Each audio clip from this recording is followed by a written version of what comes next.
O que se acha dentro da cabeça de um velho comunista? Primeiro, a data, 1950, em pleno stalinismo, papéis mofados, exatamente como este programa de direitos humanos, bonito por fora e soviético por dentro. Primeiro, eles querem rever a lei da anistia para crimes de 40 anos atrás. Hoje, os generais do exército têm 50 anos. Eles nem sabem direito o que foi a ditadura. Enquanto os comunas do governo continuam com cabeça de 60 anos atrás. Outro absurdo. O MST pode invadir o que quiser e a polícia tem de negociar depois. Senhores, por favor, parem de derrubar laranjais. Ó, senhor João Pedro Stedley, se o senhor não se incomodar, poderia parar de destruir a Vale e a Aracruz? E o desejo maior, dominar a imprensa. Isso não sai da cabeça dos comunas do executivo. Eles têm ódio à democracia, desconfiam da sociedade, de nós, se acham acima e só pensam naquilo. Controle, liberdade. Para quê? Dizia Lenin. Esse programa só vai servir para a campanha eleitoral, para fingir que intenções são realizações. Este programa é disfarçadinho, cheio de pequenas picadas. Enfia uma repressãozinha ali, uma proibiçãozinha colar e pronto. É um pretexto cheio de casquinhas de banana para a sociedade democrática escorregar. Só isso. Como se não bastassem as agressões às liberdades democráticas embutidas no programa de direitos humanos, que provocaram indignação no país, vem agora uma nova escaramuça autoritária patrocinada pelo governo Lula. Desta vez o disfarce é uma política nacional de cultura, mas o objetivo, claro, é intimidar, controlar, amordaçar o direito de expressão. Mais um projeto insano gerado no coração deste governo, de onde tem saído uma hostilidade marcadamente ideológica aos alicerces de uma sociedade aberta. Desde o mais elementar sentido de propriedade, no campo ou na cidade, até a fundamental liberdade de expressão. As bizonhas atitudes do presidente Lula, ora dizendo que não leu o que assinou, ora desconversando e fazendo piadas com coisa séria, são atitudes que desrespeitam a sociedade. Um abuso flagrante de sua invejável popularidade. Presidente, não se brinca com a Constituição de um país. Esta é a opinião do Grupo Bandeirantes de Comunicação. E pensava-se que o tal Programa Nacional de Direitos Humanos só criava atrito com o Ministério da Defesa e os militares, mas agora se percebe que o estrago é mais amplo. O decreto que veio do Ministério da Justiça e da Secretaria de Direitos Humanos, sob o pretexto de direitos humanos, além disso, provoca reações da livre iniciativa e interfere na liberdade de imprensa. Pelo que se destacou até agora, está eivado de propostas totalitárias já conhecidas. Segundo a Confederação da Agricultura, agride o agronegócio e até procura restringir a justiça na retirada de invasores de terras. Para a Confederação, é uma plataforma ideológica inspirada no MST. Quanto à liberdade de imprensa, é mais uma ofensiva entre tantas que já se chocaram com a Constituição e o Supremo, que não admitem censura. A nova lei que o presidente Lula assinou sem ler passou pelo crivo direto da ministra da Casa Civil, Dilma Rousseff, virtual candidata do PT à presidência da República, dos ministros da Justiça, Tarso Genro, da Comunicação Social, Franklin Martins, e dos Direitos Humanos, Paulo Vanucci. É um emaranhado de artigos e parágrafos que muitas vezes ataca a Constituição. O decreto provocou duras críticas da sociedade e uma forte reação dentro do próprio governo. Para os especialistas, se for aprovada da maneira como está, a lei será o mais duro golpe contra a democracia desde o fim da ditadura militar.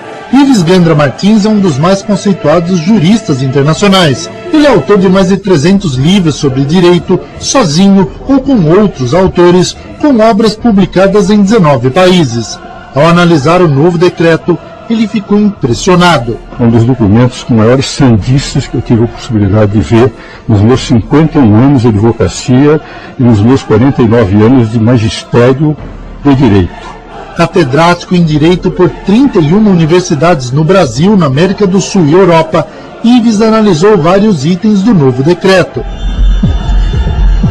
O projeto prevê que o proprietário rural que tiver uma fazenda invadida não poderá mais recorrer ao judiciário. O que eles estão pretendendo é dar direito àquele que invadir qualquer terra, fazer com que, uma vez invadido, o direito de propriedade deixe de ser do proprietário e de ser do invasor.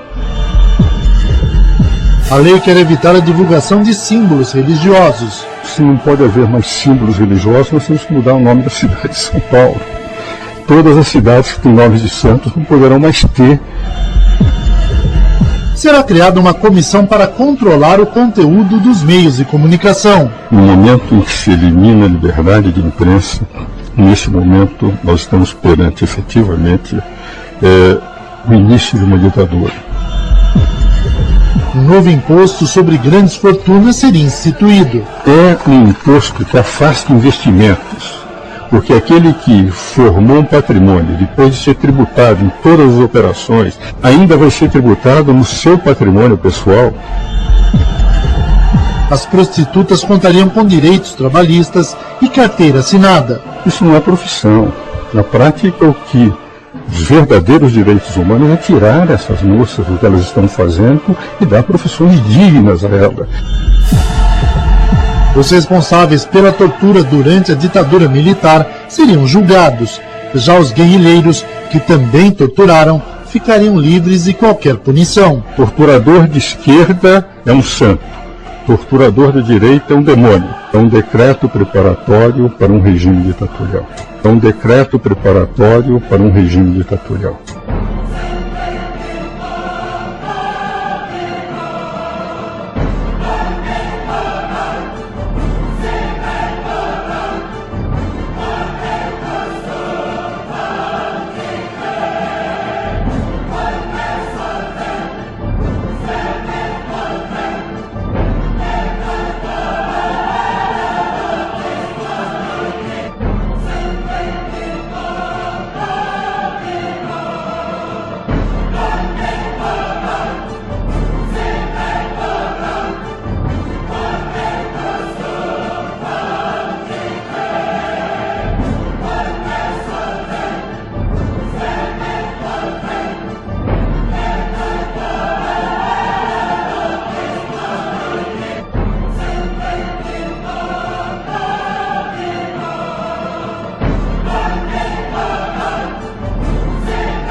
Excelentíssimo ministro Paulo Vanuc.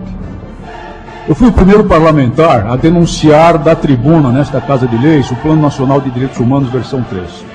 Fiz isso no dia seguinte à divulgação do documento. E para fazê-lo, fui lê-lo. Não havia disponível brochura, volume em papel, mas havia internet. E através da internet eu consegui o texto, eu estudei durante a noite.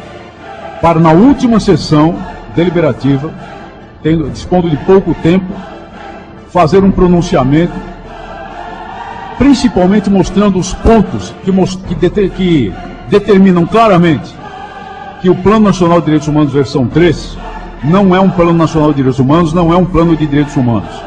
Na verdade, o que se viu logo pela primeira leitura é que era um plano permeado de ponta a ponta, por determinação do Estado brasileiro, representado pelo atual poder, relacionado a imposição ampla, geral e irrestrita de aborto. E, portanto, é um documento que atenta contra o mais sagrado dos direitos humanos, que é o direito à vida. Mas não é a minha vida, porque eu sei me defender.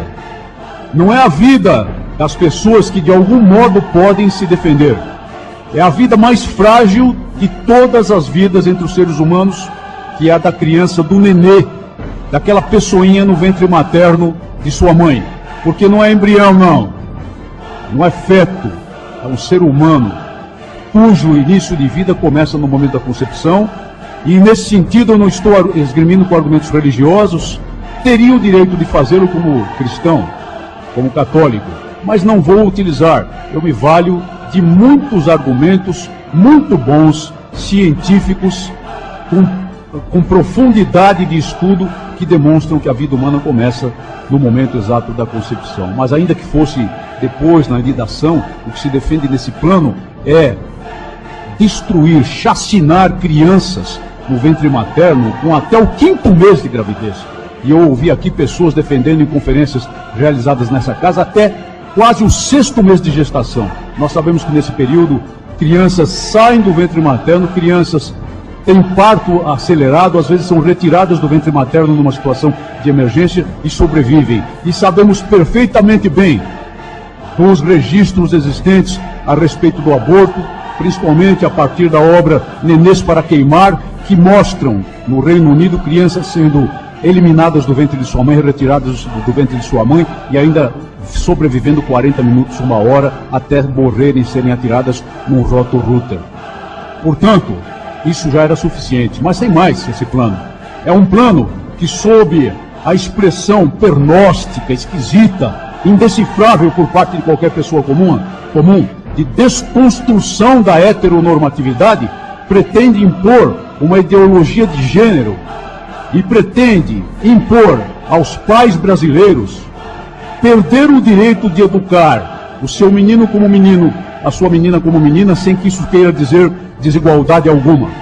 Porque é perfeitamente possível criar meninas como meninas e meninos como meninos em regime de igualdade, de oportunidade social para o desenvolvimento conjunto dos dois sexos e não gêneros. Essa expressão cunhada artificialmente para o seu desenvolvimento plano como seres humanos. Mas, disse o ministro Paulo Vanucchi, perpassando os outros pontos importantes do plano, que não se pretende rever a lei de anistia. Ora, não se pretende rever a lei de anistia, no entanto, a Comissão da Verdade será montada de acordo com a proposta do Poder Executivo por um lado só, com uma visão apenas.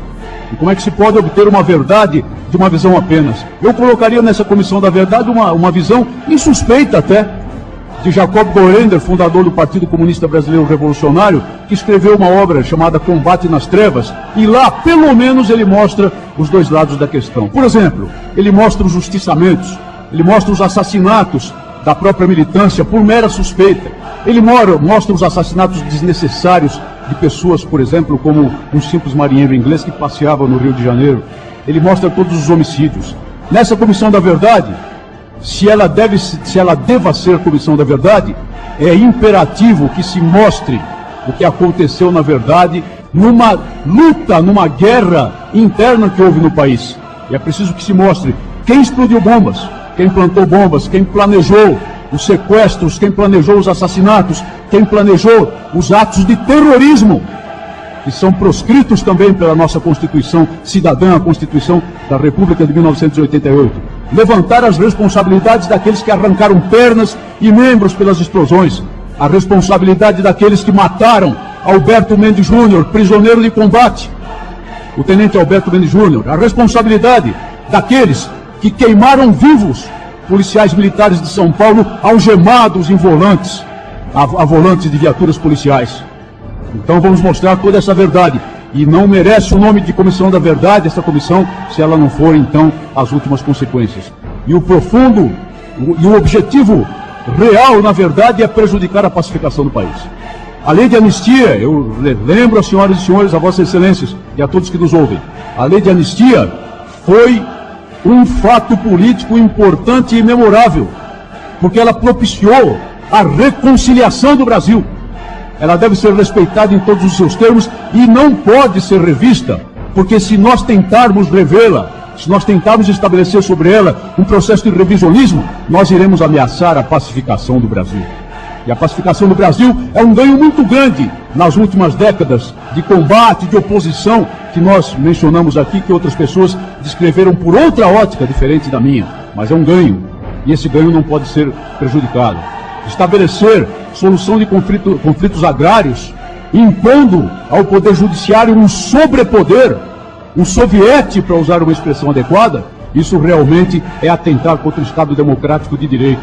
Estabelecer propostas, não de união, mas de casamento gay, através de uma resolução da primeira Conferência Nacional LGBT, sem ouvir o conjunto da população brasileira, e pior, através de um projeto de lei, o PLC 122, que vai impor a mordaça às pessoas que se atrevam a expor uma opinião diferente, e até mesmo aos ministros religiosos que se atrevam a fazer o ensino da Bíblia, o ensino da palavra de Deus a esse respeito. Eu vou concluir, ilustre presidente.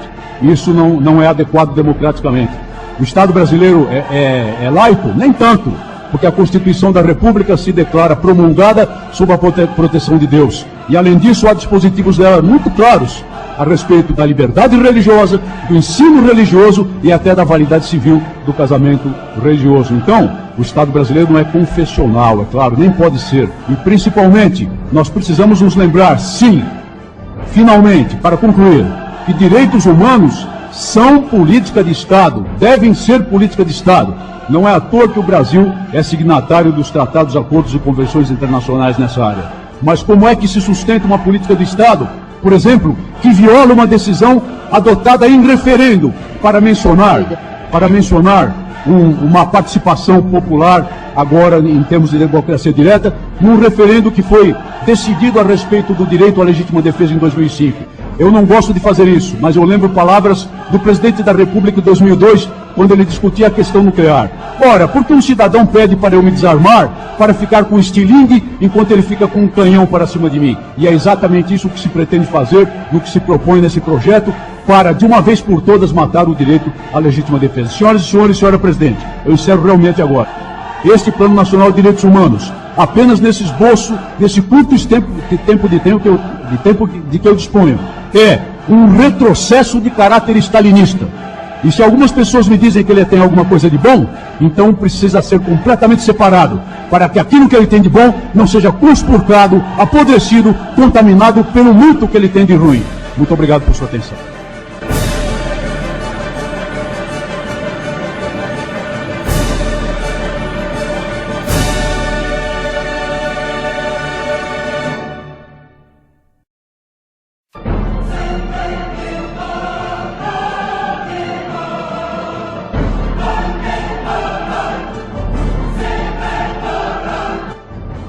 O governo enviou ao Congresso Nacional um projeto chamado Programa Nacional de Direitos Humanos, PNDH. Parece até fórmula química, né? Só se for de veneno. PNDH, Programa Nacional de Direitos Humanos.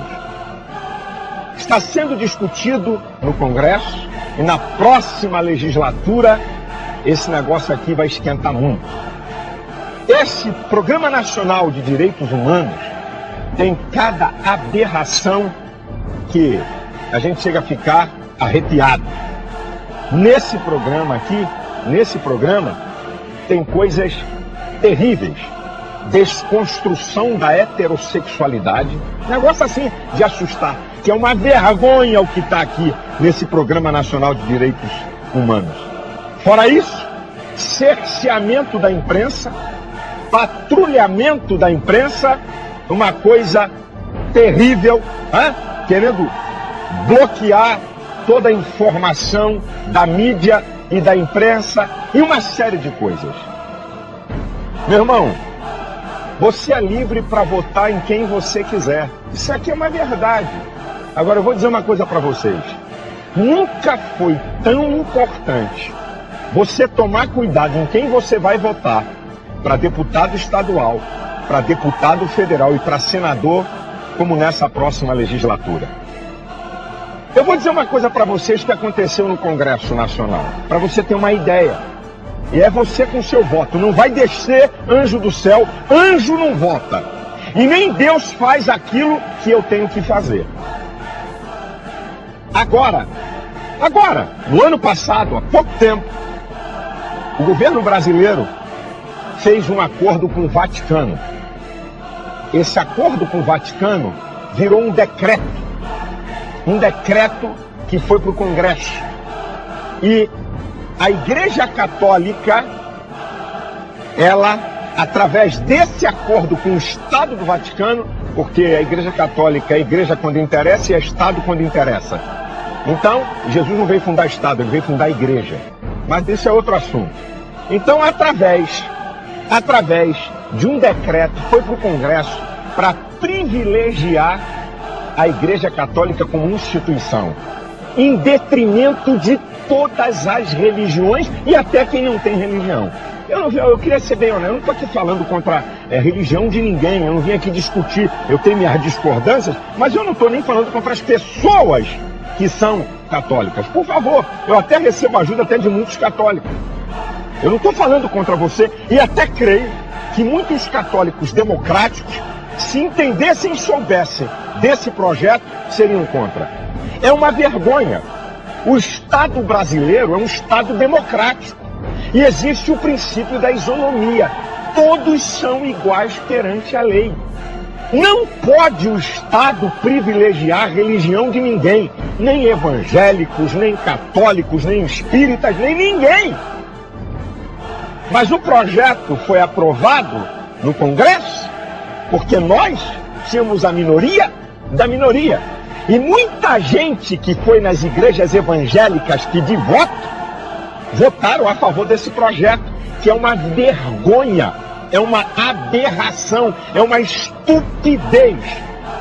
O Estado laico, isto é, esse Estado não é nem república católica, nem república evangélica, e é muito bom que haja separação entre o Estado e a religião, e eu entendo isso, eu compreendo isso. Agora, nós não podemos privilegiar a religião de ninguém, seja evangélicos ou católicos ou quem quer que seja. E se quer te dizer uma coisa que eu fico indignado, é quando eu vejo algum deputado evangélico querendo fazer lei para beneficiar evangélico. Isso é a coisa mais absurda, mais esdrúxula que pode acontecer. Um deputado evangélico, ele tem que fazer leis para beneficiar o povo, e qualquer lei que venha impedir a pregação do evangelho, ele se postar. Agora, fazer leis para beneficiar os evangélicos, isso é antidemocrático, isso é vergonhoso, isso é uma estupidez que nós não concordamos. Meus irmãos, nós gostamos muito de espiritualizar as coisas. Vamos orar porque Deus não vai fazer aquilo que está na nossa competência. Meus irmãos, meus amados, no Congresso Nacional tem uns 10 projetos do Congresso Nacional para tentar nos prejudicar. Que agora a perseguição é moderna. Não é mais botando o pastor na cadeia, não é matando o cristão. Não. É fazendo leis. Entre os projetos que estão lá, nos impedir de chegar no rádio e na televisão para pregar o evangelho. É um deles que está lá. Nós estamos num momento de decisão. Os evangélicos, segundo o IBGE, saiu agora, há poucos dias na revista Veja. Nós somos 25% do eleitorado. Nós decidimos presidente da República, nós decidimos governador, nós decidimos uma expressão gigante no Senado, na Câmara Federal e nas Assembleias Legislativas. Somos nós que vamos decidir. Não vai descer anjo do céu, não vai ter revelação. Somos nós, exercício da cidadania. Você é livre para votar em quem você quiser, como qualquer pessoa, mas você vai votar em quem? Em quem contraria teus princípios ou quem é a favor dos teus princípios? Você vai votar em quem? Em quem quer beneficiar o homossexual? Em quem quer instalar o aborto no Brasil? E aí, eu tenho que ser honesto. A Igreja Católica, nesse Programa Nacional de Direitos Humanos, o que eles falam sobre aborto, a Igreja Católica deu um pau, não tem outra expressão, mas eles mandaram chumbo grosso, mesmo pesado. Olha, pesado o ataque deles, e eu quero dar os parabéns. E nós, pastores, estamos tão preocupados com política eclesiástica, sabe? Estamos tão preocupados com o poder da nossa denominação e com nossos interesses mesquinhos que não estamos atentos às demandas dessa nação. Eu quero dar, tem que falar, gente. Eu quero dar parabéns à Igreja Católica. Eu tenho que dar. Ué, eu tenho que ser coerente. Eu não sou doido. Eu não estou falando de doutrina. Pela postura pesada que eles jogaram nessa questão aqui de tentar, depois que o aborto foi reprovado na Câmara, eu fui convocado na audiência pública, foi derrubado na Comissão de Constituição e Justiça e agora eles querem voltar através do Programa Nacional dos Direitos Humanos. Não, dos Direitos da Vergonha, seria melhor o nome. Eu quero deixar um alerta. Está nas nossas mãos. A decisão é nossa. Em quem vamos votar, em quem vamos enviar para a Assembleia Legislativa, em quem vamos enviar para o Senado, quem vamos enviar para deputado federal, está em nós. Depois não reclame e não venha fazer campanha de oração e jejum para Deus resolver coisas da nossa omissão e da nossa incompetência. Eu quero deixar aqui um alerta muito claro. Está em nós decidir isso. Não está em ninguém, não. Temos que orar pela nação, pelas autoridades constituídas, mas temos que fazer e exercer o nosso papel de cidadania. Durante muito tempo, eu ouvi 2 profetismos de pastores. A televisão é do diabo e a política é do diabo. E hoje, para ter programa de televisão, por isso que é uma minoria de pastores que estão na televisão, nós mesmos profetizamos e entregamos ao diabo aquilo que não pertencia a ele. Onde é que está na Bíblia que a política é do diabo? Prova aqui na Bíblia. Me mostra aqui. Ao contrário, dai a César o que é de César, dai a Deus o que é de Deus. A quem tributo, tributo. A quem imposto, imposto. A quem honra, honra. Que conversa é essa? Que dizer que uma coisa é do diabo quando a Bíblia não diz? Política é o sistema de governo do homem, do mundo. E nós como cidadãos, não como igreja, que igreja não precisa disso, mas como cidadãos de um país, nós estamos inseridos nesse contexto. Quero dizer que eu não sou candidato a nada. Sou ministro do Evangelho. Estou exercendo o meu papel e o meu direito de influenciar. Quero deixar bem claro para vocês essa palavra aqui. E que o Espírito Santo possa falar e que os líderes evangélicos desse país possam acordar, influenciar seu povo e deixar a mesquinharia, o egoísmo e os interesses particulares de lado em favor de um projeto e do bem-estar dessa nação e do povo de Deus.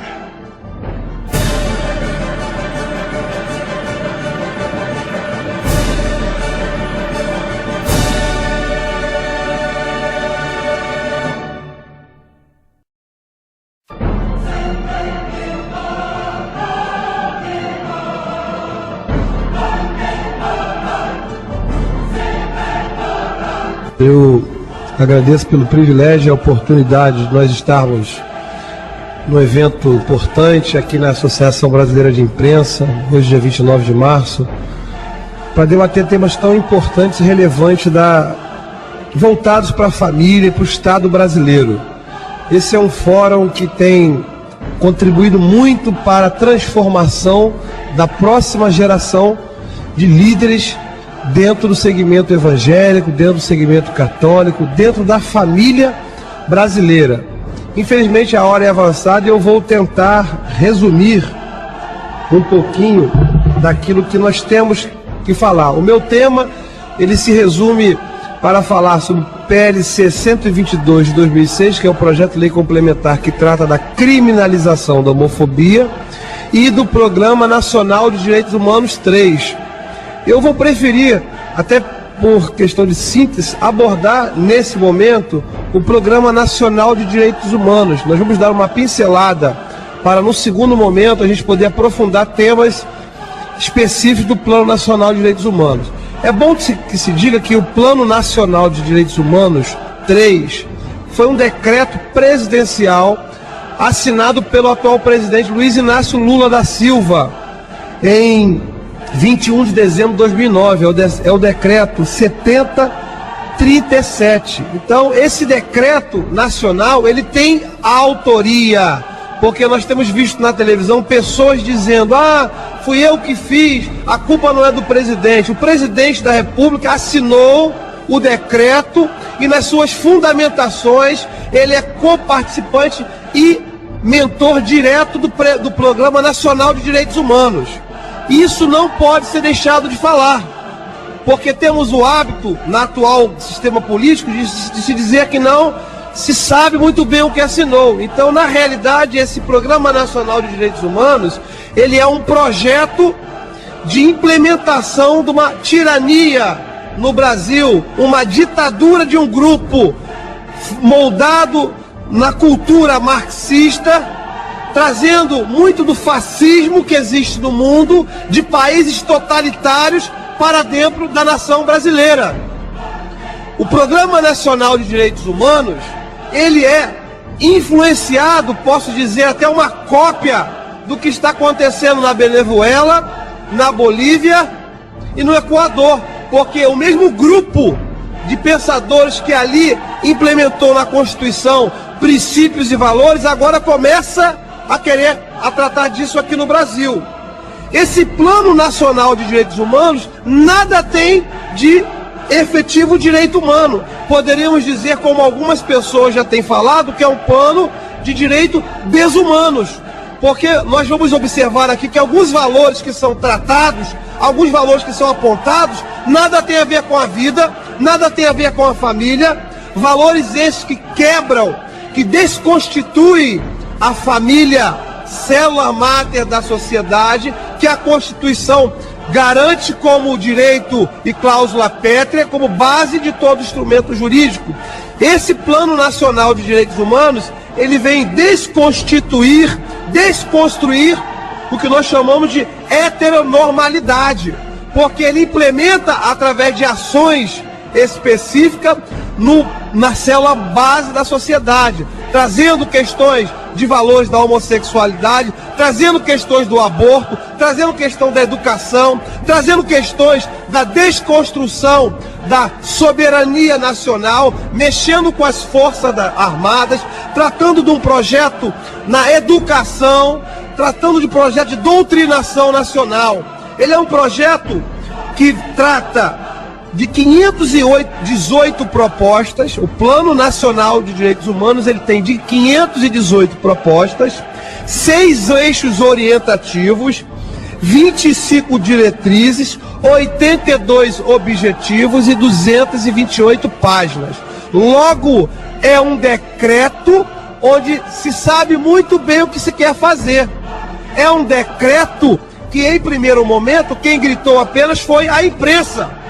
A imprensa brasileira foi a primeira a gritar, logo em dezembro de 2009, porque este decreto, ele veio tratando de questões que cerceavam a liberdade de expressão dos órgãos de imprensa. Entre outras questões, ele dizia que o órgão de comunicação que não obedecesse os princípios, os valores, as diretrizes que estão impostas nesse plano, sofreriam sanções, não receberiam subvenção oficial, poderiam ter inclusive o seu sinal de televisão cortado.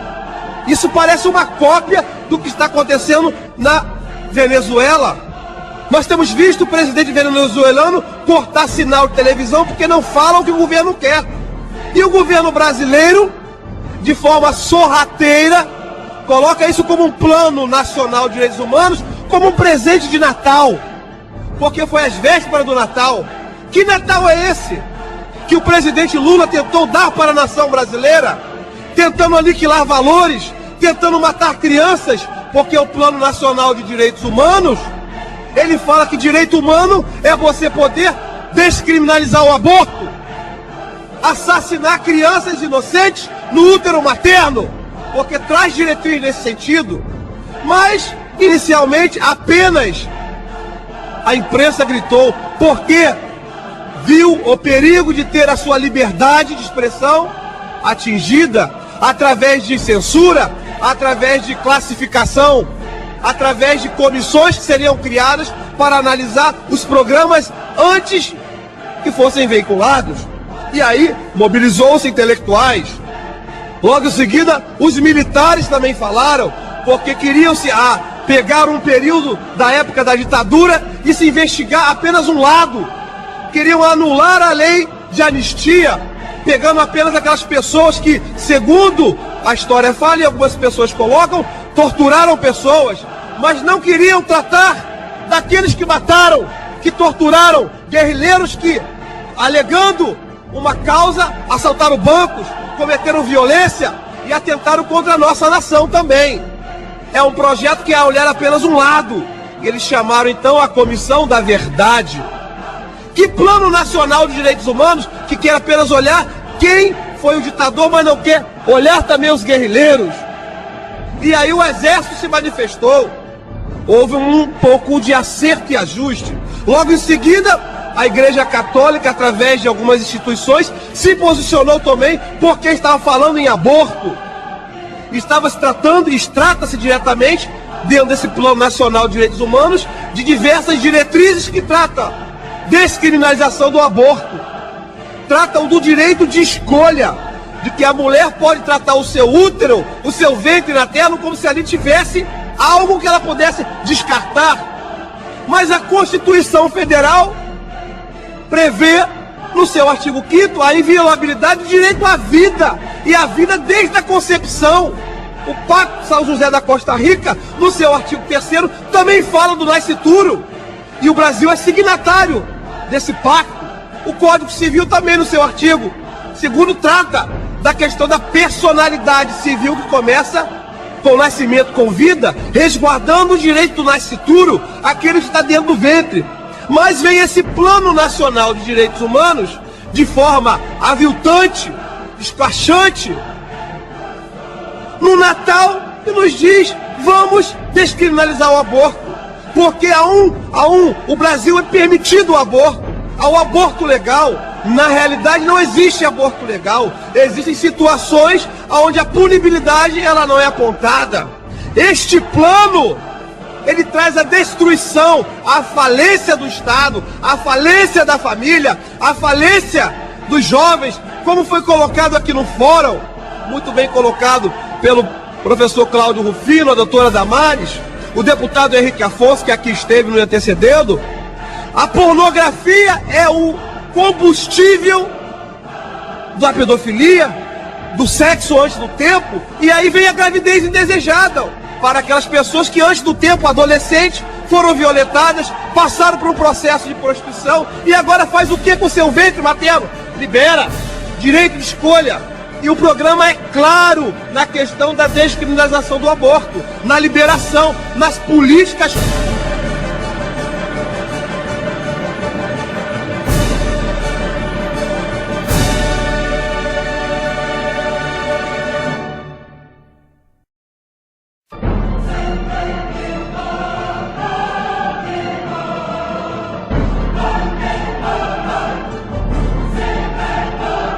Nas políticas públicas de incentivo ao aborto. O que é isso? A Igreja Católica gritou. E aonde está a Igreja Evangélica? Estamos aqui agora como um eco, bem depois de outras pessoas, mas com poucas vozes. Nós temos visto na televisão programas, líderes que não falam desse Programa Nacional de Direitos Humanos, falam de qualquer coisa, de seu interesse, de prosperidade, mas não estão educando, não estão alertando o povo, porque nós estamos vivendo num pré-período de inquisição, tirania a ser imposta aqui no Brasil. O Programa Nacional de Direitos Humanos é uma destruição, é uma falência do Estado, Estado social, Estado da família. E família, quando eu falo, é aquela família que procria, é a família homem, mulher, que geram filhos. Não estamos falando aqui, como o plano fala, do incentivo ao casamento de pessoas do mesmo sexo. Parece que está na moda. Está na moda ser homossexual no Brasil, porque há incentivo público. A mídia fala, o Big Brother, que é um programa de desconstituição de valores, de imoralidade, de prostituição, onde há uma vitrine, onde a própria TV Globo muda o seu logotipo para colocar as cores do arco-íris, para mostrar um pano de fundo, incentivando a questão. Quando você fala contra essa forma de vida, você é taxado de homofóbico, você é perseguido, você é atentado e ainda tentam te criminalizar sem existir ainda a lei de crimes aqui no Brasil, alegando discriminação. Nós temos o direito constitucional de discordarmos de todas essas práticas que estão sendo colocadas pelo plano. Mas, queridos, se este plano continuar a caminhar, isso é apenas o início. É apenas o início, porque alguns setores da sociedade, como eu coloquei aqui, exército, a imprensa, uma parte da Igreja Católica e uma parte bem pequena ainda dos líderes evangélicos que não se atentaram para a grande desgraça, o ovo da serpente. Temos que destruir este ovo agora, antes que nasçam essa desgraça. A população brasileira tem que saber que o atual governo colocou na pauta de votação um programa que desconstitui, que destrói os valores basilares da família, valores que vão trabalhar a questão da pedofilia, que vão incentivar a prostituição. Aonde já se viu falar em legalização da prostituição como direito humano? Direito humano é pegar uma prostituta e reintegrá-la à sociedade, aplicar políticas públicas corretas, políticas públicas que tratam da sua saúde, que tratam de forma digna, não ela ficar na noite se entregando para qualquer homem, para um bicho, para um animal, para ser violentada, para sofrer perseguição e querer que ela tenha política de legalização dessa patifaria, dessa chaga da sociedade. A prostituição é uma chaga. Acaba com o sexo feminino, joga ela com suas estruturas no lixo, ela se sente... Eu não conheço prostituta, depoimentos de prostituta que falam que tem prazer em se prostituir. O Estado tem que olhar para essas mulheres com políticas de retirá-las e dar inserção na qualidade de vida. Políticas voltadas para que essas mulheres tenham condições de estudar, condições de deixarem de vender o seu corpo. Nós, como cristãos, sabemos que o nosso corpo é templo do Espírito Santo. E quando esse corpo ele é maltratado, ele é vilipendiado, isso faz mal à nossa natureza. Este Plano Nacional de Direitos Humanos traz uma coisa muito perigosa, que às vezes no meio do segmento evangélico gera discussão. Ele retira os símbolos religiosos, e aí diga-se símbolos cristãos, que é a cruz. É a cruz que estão dentro dos órgãos públicos. E algumas pessoas falam, mas a cruz tem ligado a ao catolicismo. Eu não tenho nada a ver com isso. Queridos, o simbolismo de se tirar ali o símbolo cristão é se retirar a Bíblia, é se retirar a carga cultural brasileira da questão do cristianismo. 97% da população brasileira declara conhecer a Deus, crer no Deus, e 3% é ateu ou diz que não tem religião. O que nós estamos vendo é uma ditadura de 3% contra 97%. A origem do símbolo da cruz dentro da justiça está para se lembrar que a maior violência se causou contra o homem, que foi Jesus Cristo, que foi crucificado por nós, pelos nossos erros. E para que esses julgadores olhem para aquela cruz e se lembrem e não façam mais injustiça. Quando se retira um símbolo religioso como a cruz, está tentando se aniquilar o princípio que o Estado é laico, mas não é um Estado ateu. Existe uma carga, sim, de termos que falar do cristianismo. Ora, eu retiro o símbolo do cristão, retiro isso das repartições públicas e faço como a Europa fez, que não se fala mais nada hoje. E ao mesmo tempo que eu mando retirar os símbolos através do Programa Nacional de Direitos Humanos, eu faço uma campanha, como começou na segunda-feira da semana passada, do Governo Nacional, através das secretarias de assistência social. E aqui no Rio, tem-se uma secretária de assistência social de nome Benedita da Silva, que se diz de evangélica cristã, e está fazendo uma campanha para aceitar o seu orixá. Eu não sei se vocês sabem disso. O governo publicou no jornal de domingo passado, domingo retrasado, onde estava o governo dizendo, vem o IBGE para fazer o censo e diga qual é o seu orixá, declare a sua fé, declare a sua cultura. Ao mesmo tempo que o mesmo governo federal quer dizer que o Estado é laico, retirando o princípio que está ali na nossa cultura. A Constituição está sob a proteção de Deus. Promulgamos essa Constituição nas câmaras federais, no Senado Federal, na Câmara de Deputados, na Assembleia Legislativa, sob a proteção de Deus. Nós abrimos essa sessão. E vem o governo federal e fala, vamos retirar todo símbolo do cristianismo, da sociedade, mas manda fazer campanha para aceitar o orixá, para aceitar a religião afro, alegando que é cultura. A minha cultura também é cristã. Eu tenho uma fé cristã, mas a minha cultura, eu fui criado sob o ensino judaico-cristão. Os meus valores culturais são cristãos. Então eu tenho direito sim, num país de 97% da população acredita num Deus cristão, por que não manter o símbolo? E aí vem o governo e diz, nós vamos modificar também, vamos mexer. Mas até o dia de hoje não foi republicado o novo decreto. E mais, este governo já mostrou a sua cara. Este governo já mostrou o que veio. Está aí o Plano Nacional de Direitos Humanos. Está o Brasil sem homofobia desde 2002, lá no programa de governo. E o que nós temos falado? Não se esqueceram. A culpa é minha. Vem o ministro Vanucci e fala, olha, esse programa não é do presidente, não. Foi as feministas que fizeram. E nós vamos recuar. Vamos recuar. E nós estamos atendendo de palhaço, olhando isso acontecer e não estamos fazendo nada. E o pior, ele trata de ações na educação. A educação, ela move essa nação, ela transforma a sociedade. Hoje, os colégios todos estão monitorados através de programas de qualificação, de medição do ensino, repasse público. E está aqui, no Plano Nacional de Direitos Humanos, diretrizes para que os professores sejam todos eles ensinados a atender o direito humano que está nessa cartilha.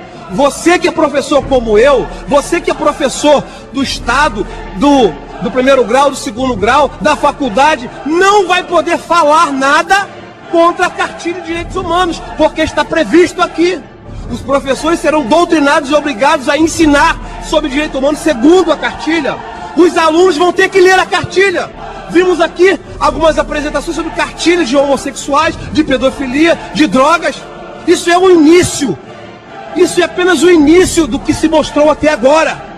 Você imagine o que aconteceu na época de Hitler, Mussolini. Foram doutrinação, um governo central doutrinando. E é o que querem fazer no Brasil. Estão querendo doutrinar a nossa próxima geração e atual com uma cartilha nefasta, uma cartilha tirana, uma cartilha que impõe, tenta impor uma tirania de um Estado fascista, marxista, que tentam quebrar os nossos valores, tentam acabar com a nossa voz. Se esse plano existir, eu não poderia daqui a pouco estar falando o que estou falando, embora a Constituição Federal me garanta a liberdade de expressão.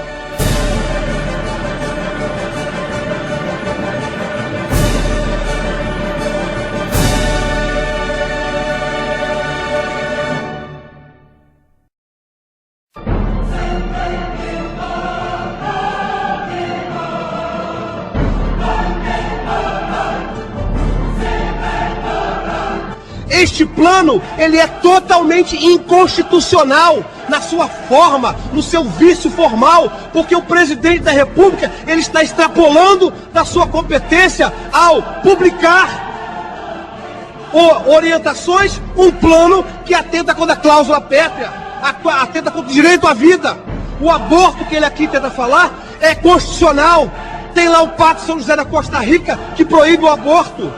Nós temos visto aqui a questão da pornografia, temos visto aqui a defesa direta do casamento de homossexuais, da adoção, políticas afirmativas nesse sentido. Estamos discutindo o PLC 122, mas ao mesmo tempo esse governo usa um arsenal de legisladores. Nós estamos olhando uma coisa e eles estão jogando 20 mil bombas. O Plano Nacional de Direitos Humanos é muito pior do que o PLC 122. É o pior plano que poderia existir. Este plano tem que ser revogado totalmente. Estava conversando em off aqui com o deputado Henrique Afonso. A bancada evangélica tem que fazer, doutora Damares, um decreto legislativo para assustar, para caçar, com base no artigo 49, inciso 5º da Constituição Federal, quando o presidente da República exorbita das suas competências constitucionais, faz um decreto legislativo para que o presidente saiba que ele não pode usurpar a Constituição Federal. O que se tenta fazer é o que o Chávez está fazendo na Venezuela. Simplesmente ele quer quebrar as estruturas constitucionais da democracia, tornando o poder legislativo minguado, reduzido, o poder judiciário também reduzido e fortalecendo o poder executivo. De que forma? Através da chamada democracia delegatária. Delegação da democracia. Nós vivemos uma democracia representativa, onde o parlamentar representa o povo. O que ele tenta fazer através desse plano é como Chávez fez na Venezuela. Fazer o seguinte: fortalecer o executivo, chamar o povo para alguns plebiscitos temáticos e falar: povo, o que você acha disso? Chamar o povo para votar e mandar executar, manobrando, enfraquecendo o Congresso Nacional, enfraquecendo as políticas. É isso que esse plano quer. Esse plano, ele é diabólico, sim. Ele nasceu com certeza do inferno. São pessoas pensadoras que nós temos que respeitar como seres humanos. Nós temos a oportunidade de estarmos ali para eleger pessoas que nos representam. Não é porque tem pessoas no poder hoje, eleitos por nós, que não nos representam, que não são pessoas dignas do nosso voto de novo, que nós vamos retirar de votar outras pessoas. Precisamos sim colocar pessoas honestas, pessoas que defendem bandeiras, pessoas que não têm amor ao dinheiro, pessoas que estão compromissadas com o valor, com uma missão. Não aqueles que vêm com um discurso barato na porta da igreja, dando distinho, CDzinho e enriquecendo-se, enquanto a nossa nação e o povo fica sofrendo. Nós precisamos de novos homens e mulheres. Pessoas devem se colocar à disposição. Nós temos que fazer a nossa parte. O tema é longo, o meu tempo é reduzido. Eu quero apenas fechar dizendo que este Plano Nacional de Direitos Humanos 3 é uma desgraça para a população brasileira. É uma desgraça para nós cristãos que temos e acreditamos que o cristianismo traz paz social, traz igualdade, traz transformação, não traz corrupção. O cristianismo genuíno, através de Jesus Cristo que nos ensinou, isso não é religiosidade. Ser cristão é uma forma de vida. Uma forma de vida, nós respeitamos os mais simples, discordamos nas discordâncias. Estamos aqui no embate. Às vezes a nossa voz ela fica alterada, porque a emoção ela nos vem ao peito e é um momento de guerra. Não se iludam vocês que isso aqui não é uma guerra que nós estamos tratando, porque as pessoas não sabem muito bem o que é isso que está aqui. Volto a falar, isso é apenas o início. Se este plano for aprovado desta forma, já tem um pacote com 27 projetos de leis prontos para poder alterar a Constituição Federal, para alterar os projetos de leis, para poder dar sustentáculo a este plano nacional. Porque não pode um decreto que é inferior ao princípio normativo da hierarquia das normas alterar a Constituição. E o presidente sabe disso. Ele fez um teste. Na linguagem cristã a gente fala, toca nas águas e vê o que acontece. E eles tocaram. Mas nós, como cristãos, fomos os últimos a gritar. Nós temos que mobilizar essa nação contra este plano.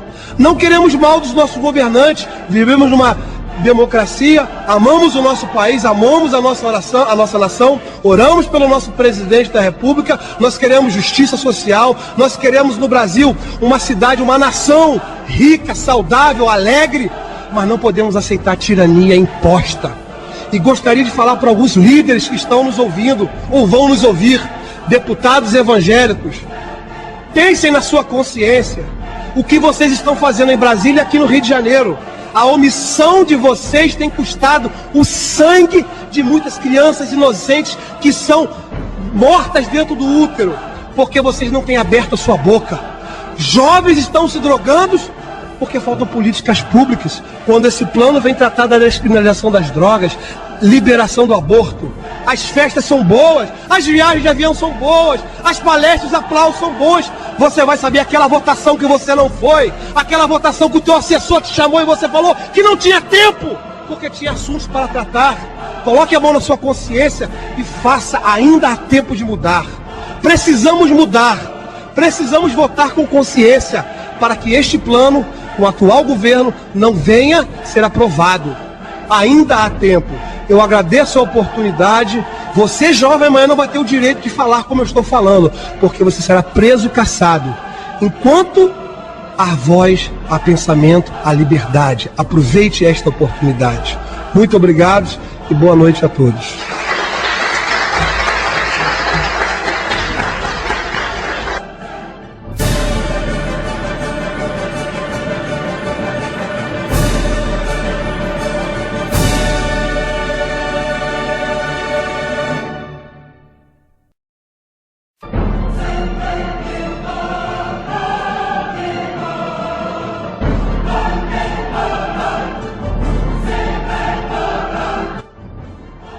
Mas agora, esse plano que está aí, eu considero, Jô, um plano que pretende reformular por inteiro a democracia brasileira.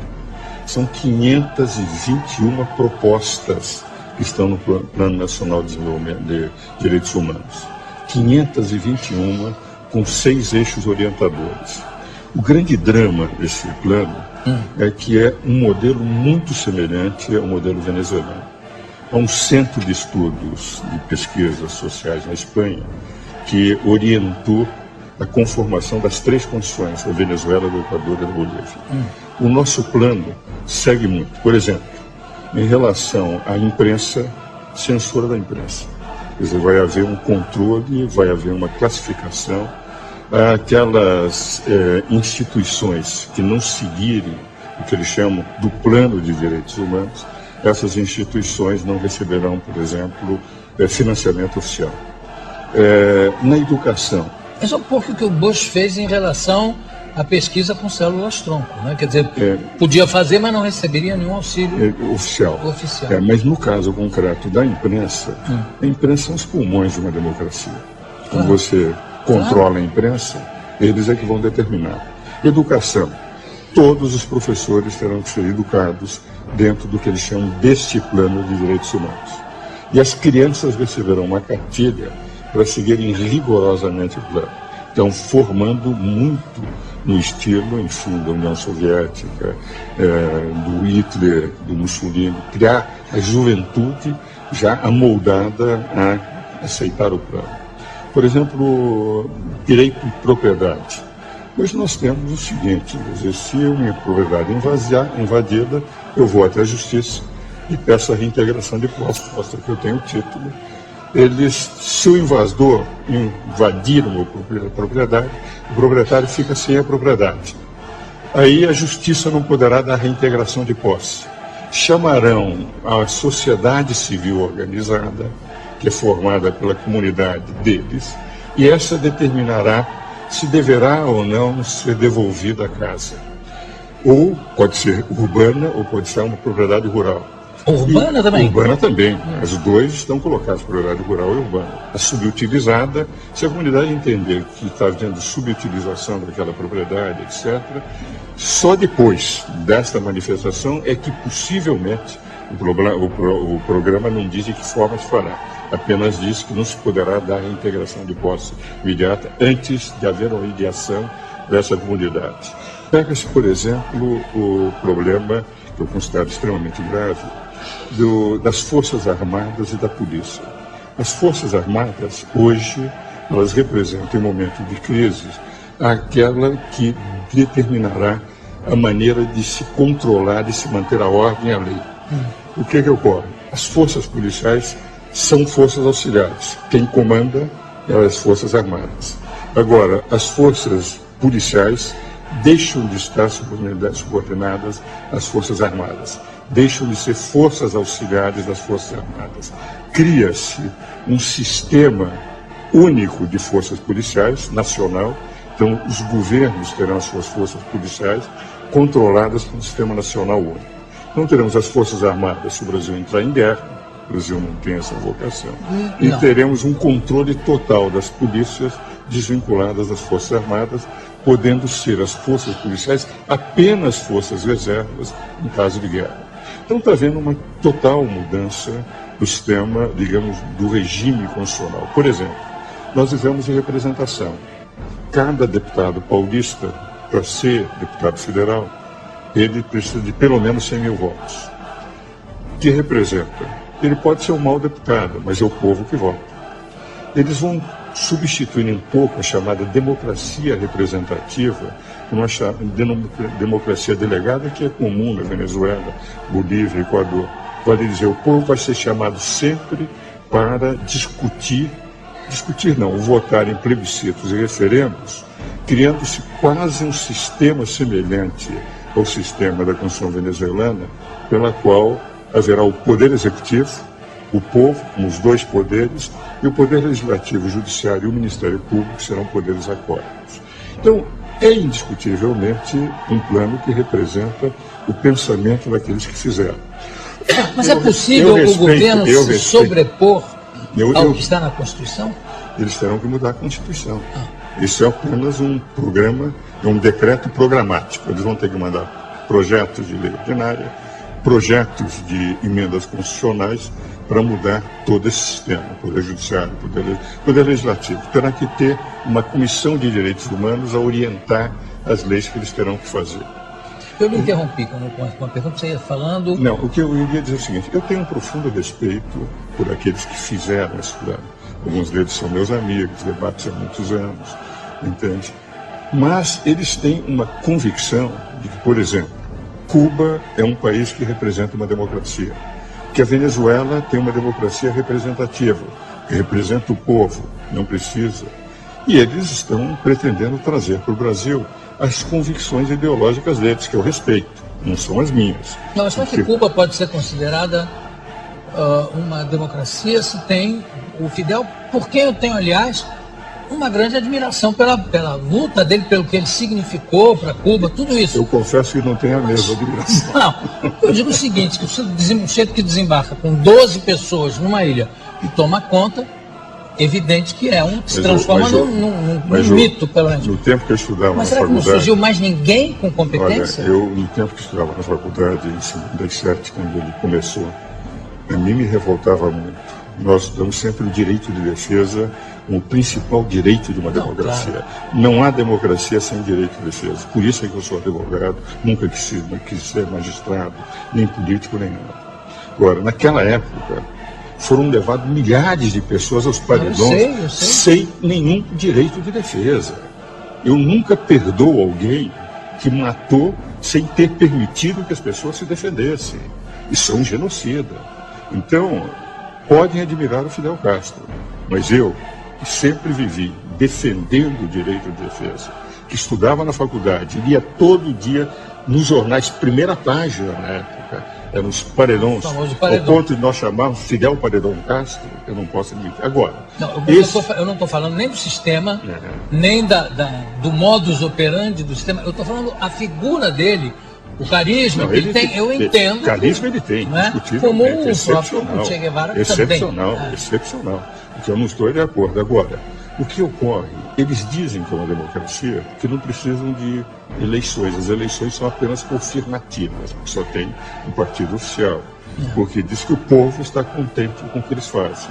Se nós analisarmos, todos os que têm defendido a Venezuela, o Equador, a Bolívia, esses regimes bolivarianos, e realmente também a Nicarágua e Cuba, que é uma ditadura, no meu ver, eles estão convencidos que isso é o melhor para o Brasil.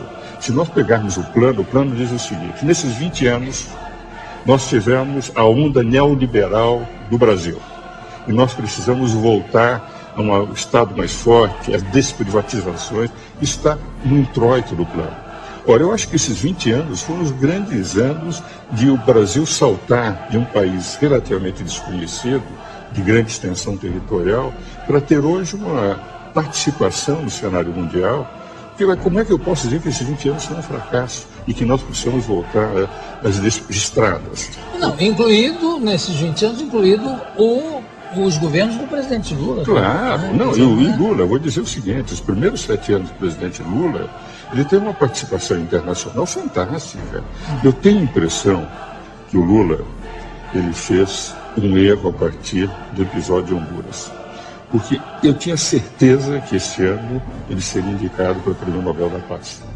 Porque os 7 primeiros anos de atuação do Lula no cenário internacional, ao ponto do Obama dizer, Ele é o cara. Teve um benefício indireto, o próprio Obama, mas para ele foi... Agora, no momento que em Honduras ele começou a atacar uma deposição absolutamente constitucional do Zelaya, porque ele queria algo que é uma cláusula pétrea que não poderia, e que o artigo 239 da Constituição hondurenha diz que todo aquele que pretender a reeleição será imediatamente afastado de qualquer posição que tenha...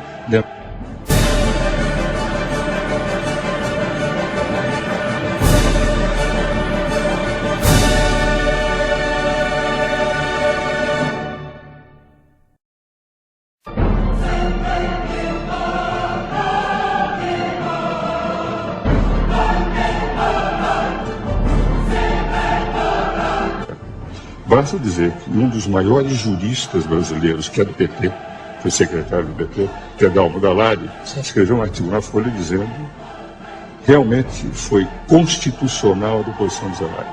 Ele começou a defender e não aceitou as eleições que foram livres. As eleições foram vigiadas pela comunidade internacional.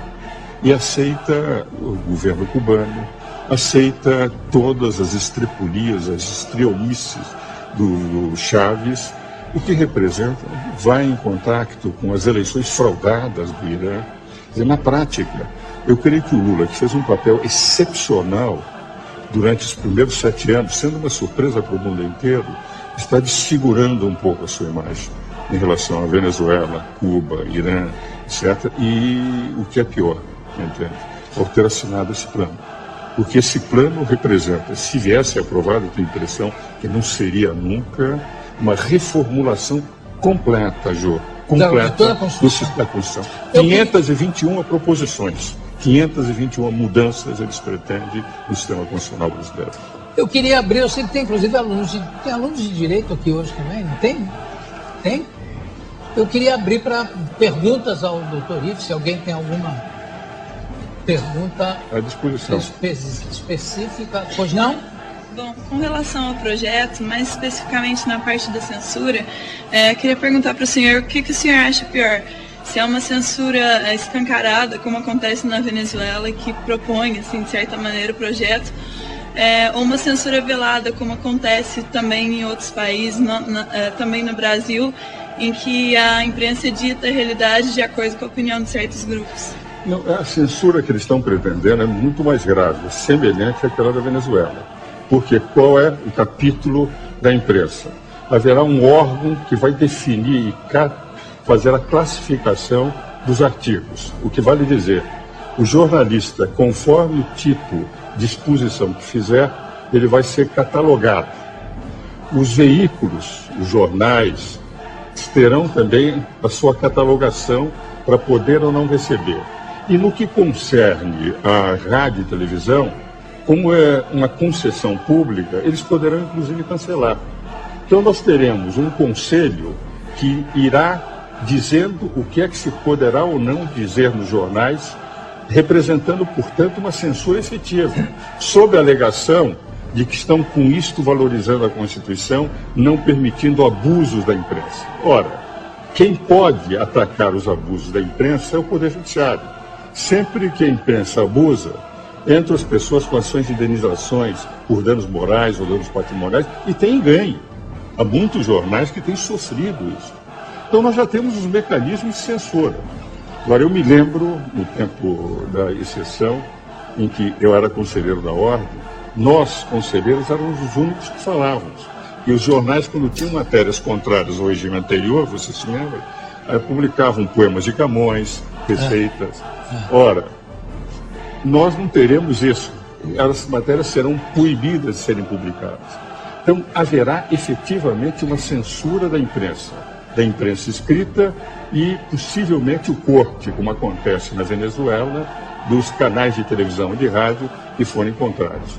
Se lerem o capítulo referente à comunicação social, é extremamente perigoso, porque nós vamos perder os pulmões da sociedade que representam a imprensa. Mais alguém? Aqui? Pois não? Eu gostaria de saber se a população brasileira vai poder opinar de alguma forma, porque isso vai interferir de algum jeito na nossa vida. Como no caso teve o plebiscito contra o desarmamento, isso, queria saber se a população vai ter como opinar de algum jeito. Certo. Veja o seguinte, a forma como eles puseram o plano é um plano com 25 diretrizes, 6 eixos orientadores e 521 proposições. Disseram eles, no introito, que eles discutiram com 14 mil pessoas no Brasil inteiro e diversas instituições. Com todas as instituições que eu falei, que eu conheço, nenhuma delas foi consultada. Então, são instituições e pessoas vinculadas à ideia do plano. Eu mesmo disse para uma dessas pessoas vinculadas a eles o seguinte: 14 mil não representam 190 milhões de brasileiros.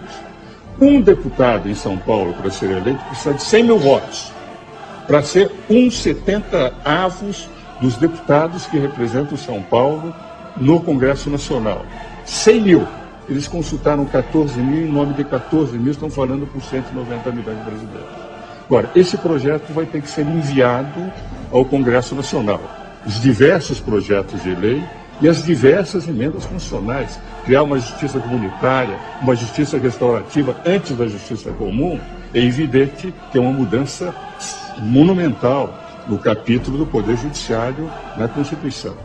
A sensação que eu tenho, entende, é que este ano não haverá possibilidade deles levarem o plano a ser aprovado. Aliás, nenhum deputado iria correr o risco, de repente, estar indo contra a vontade popular. Agora, nós não sabemos, em função daquele candidato que vai ganhar, aliás, são 2 candidatos, né, que estão com mais possibilidades, se, enfim, o candidato do governo ganhar, se vai ou não aceitar o plano e levar o plano para frente. O que eu tenho a sensação, e que a imprensa tem que fazer, e eu quero distinguir bem uma coisa: o que eu estou atacando são as ideias do plano, embora respeite as pessoas que os fizeram, porque alguns são, inclusive, meus amigos. O que eu quero dizer é que nós, sociedade, temos que conhecer em profundidade o plano. Não pode ser levado ao Congresso e deputados se reúnem, fazem um acordo de liderança e aprovam. Nós todos, o povo brasileiro, e essa é a intenção que eu acho que o meu amigo Jô Soares está fazendo, é levar para o conhecimento a fim de que as pessoas possam discutir, possam debater e se acharem que é melhor que se faça. Eu, pessoalmente, considero que a democracia corre risco se nós sairmos do equilíbrio de poderes que temos hoje. Porque hoje tivemos, em 22 anos de Constituição, um impeachment presidencial, uma superinflação, escândalos como o Mensalão, o escândalo dos anões, agora o escândalo do Distrito Federal. Tivemos alternância do poder e nunca se falou mais em quebra das instituições. Vale dizer, a Constituição funciona bem. Mudar essa Constituição, que tem defeitos, mas que permitiu um equilíbrio de poderes, é um risco muito grande para o Brasil. Por isso, todos nós temos que discutir, e principalmente os meus colegas, aqueles que fizeram direito. E a nossa função, fundamentalmente, é discutir o direito que tem que ser aplicado nesse país. Bom, eu tenho parabéns. Parabéns pela pergunta. Eu tenho tempo para mais uma pergunta, que foi um rapaz que falou junto com... Quem foi? Eu. Foi você? É. Então, diga lá. Eu queria perguntar se esse projeto, se ele for implantado, se o governo decidir aceitar, ele vai abrir portas para que outros projetos muito mais abusivos, piores para a população, porque você censurar uma coisa, censurar uma pessoa a ter a sua própria opinião é uma coisa ruim. Se esse projeto, se ele for aceitado, vai abrir portas para outros projetos muito mais abusivos. Se o projeto passar, nós vamos ter um regime semelhante ao de Chaves. Nós vamos ter o Poder Executivo com força, o Poder Legislativo, o Judiciário e o Ministério Público como acólitos, quer dizer, como secundários, e o Poder Executivo a toda hora chamando o povo para opinar, diga sim ou não, como acontece. E é evidente, quando se tem um único poder, sem o equilíbrio dos outros 2 poderes, tudo que vier depois será mais abusivo. Então esse risco que o colega apresenta realmente existe. Tudo bem. Bom, eu quero agradecer a presença aqui do doutor Ives Gandra da Silva Martins. Maravilha, você sempre claríssimo e sempre nos ajudando a esclarecer alguns pontos que ficam muito obscuros, né? E você dá clareza a todos esses pontos. Muito obrigado. Obrigado à participação da plateia também. Daqui a pouco a gente volta. Obrigado.